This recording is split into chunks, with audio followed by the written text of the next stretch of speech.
আজ সন্ধ্যাবেলা বৃষ্টি হচ্ছিল তো। জানি, আমি জানি আমাদের এখানে বৃষ্টি হয়েছে। স্ট্যাটাস লাগাইনি বলে এটা না তার মানে যে আমাদের এখানে বৃষ্টি হয়নি।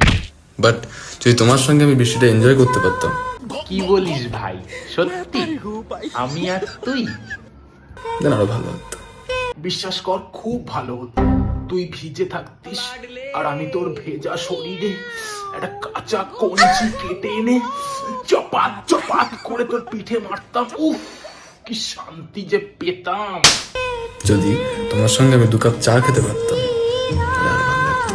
ওরে বাওয়ালে, 2 কাপ চায়ে আমার হবে না ভাই। আমার 4 কাপ চা লাগবে আর সাথে 8-10টা বিস্কুট লাগবে। খাওয়াবি না? একবার বল, খাওয়াবি না? সব খালি মেয়েদের জন্য, হ্যাঁ? যদি তোমার সঙ্গে আমি দুটো কথা বলতে পারতাম তাহলে আরো ভালো লাগতো। হাস, দুটো কথা বললে হয়? এই যে তুই লাস্ট কয়েকদিন ধরে আমার ফিডের 12টা বাজিয়ে রেখেছিস, একবার দেখা হোক না। অনেক কথা বলবো। কি? হুম? আমার সোনাটা পুরো কুচু গুলো উপর দুচু কুচু কুচু কুচু কুচু। কিরকম এটা করে সব সময়। হবে না হবে না, আমিও ট্রাই করবো কি উঠাবার। Let's try. হুম হুম কি ভালো লাগছে? বাইরে বৃষ্টি পড়ছে। হুম হুম